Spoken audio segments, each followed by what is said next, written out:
नमस्कार दोस्तों, मैं पवन। मेरे चैनल टेकी पवन में आप सबका स्वागत करता हूं। पाठ 12 पर्यावरण एवं सतत विकास का पार्ट 2। प्रश्न 15 हरमन डेली के अनुसार क्या है सतत विकास? देखते हैं। एक विख्यात पर्यावरणवादी अर्थशास्त्री के अनुसार धारणीय विकास की प्राप्ति के लिए निम्नलिखित आवश्यकताएं हैं। नंबर 1 क मानव जनसंख्या को पर्यावरण की धारण क्षमता के स्तर तक सीमित करना होगा और पर्यावरण की धारण क्षमता एक जहाज के भार ढोने की क्षमता के समान है। अर्थव्यवस्था में इस प्रकार की क्षमता के अभाव में मनुष्यों की संख्या पृथ्वी की धारण क्षमता से ज़्यादा हो जाती है, जो हमें धारणीय विकास से दूर ले जाती है।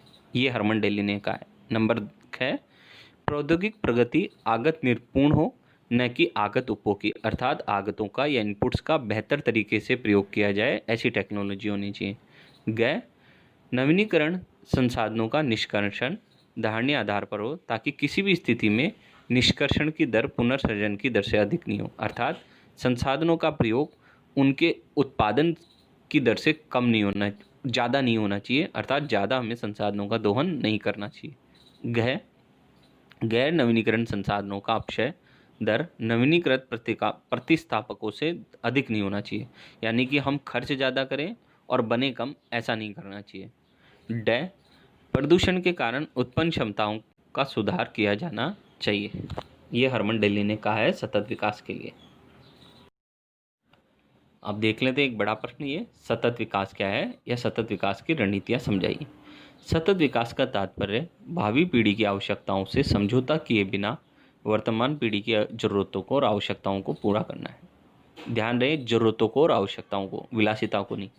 यह पर्यावरण को बनाए रखने के लिए ऊर्जा के गैर पारंपरिक स्रोतों के प्रयोग पर ज़्यादा जोर देता है। अब देखते हैं इसकी रणनीतियाँ कौन सी है। नंबर 1 ऊर्जा के गैर पारंपरिक स्रोतों का प्रयोग किया जाना चाहिए।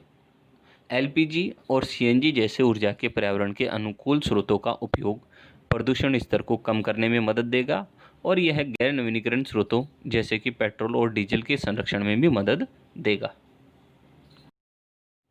नंबर 2 ग्रामीण विकास। एकीकृत ग्रामीण विकास से ग्रामीण क्षेत्रों में रोजगार के ज़्यादा अवसर पैदा होंगे। यह प्रवासन के स्तर को कम करेगा, जिससे शहरी क्षेत्रों में उपलब्ध अवसंरचना सुविधाओं पर बोझ कम होगा। यदि ग्रामीण शहरी प्रवास प्रतिबंधित है तो शहरी क्षेत्रों में जनसंख्या का स्तर अपने आप नीचे आ जाएगा, जो संसाधनों पर बोझ होगा और बोझ को और कम कर देगा। नंबर 3 कचरे का पुनर्चक्रण। कचरे के उपयोग और इसके पुनर्चक्रण से पर्यावरण प्रदूषण को कम करने में मदद मिलती है। कचरे को एक खाद में पुनर्नवीनीकरण किया जा सकता है और इसे खाद के रूप में इस्तेमाल किया जा सकता है। यह एक उर्वरक और मिट्टी कंडीशनर के रूप में भी कार्य करता है। नंबर 4 जैविक खेती। जैविक खेती का उद्देश्य मिट्टी की उर्वरता को नुकसान पहुंचाए बिना कृषि उत्पादन को बढ़ाना है, ताकि इसका लंबे समय तक उपयोग किया जा सके। यह मिट्टी के स्वास्थ्य और स्थिति पर निर्भर करता है। प्रश्न 5 सार्वजनिक परिवहन। परिवहन के सार्वजनिक संसाधनों का उपयोग वाहनों के आवागमन की मात्रा को नीचे लाने में मदद करता है। इससे वायु सहित पर्यावरण प्रदूषण के साथ साथ ध्वनि प्रदूषण भी कम होगा। ये सतत विकास की रणनीति है। नंबर 6 पवन ऊर्जा। पवन ऊर्जा का उपयोग करने से उन क्षेत्रों में किया जा सकता है इसका उपयोग जहां हवा का वेग सबसे ज़्यादा हो। पवन ऊर्जा के माध्यम से पवन ऊर्जा का उपयोग पर्यावरण को नुकसान पहुंचाए बिना बिजली उत्पादन के उद्देश्य से किया जा सकता है। नंबर 7 सौर ऊर्जा। सौर ऊर्जा के जरिए बिजली पैदा की जा सकती है। सूर्य के प्रकाश की ऊर्जा का उपयोग फोटोवोल्विक कोशिकाओं की मदद से बिजली बनाने के लिए किया जाता है। यह तकनीक प्रदूषण से मुक्त है और बिजली आपूर्ति की समस्या का सामना कर रहे दूर दराज और पिछड़े क्षेत्रों में इसका उपयोग आसानी से किया जा सकता है।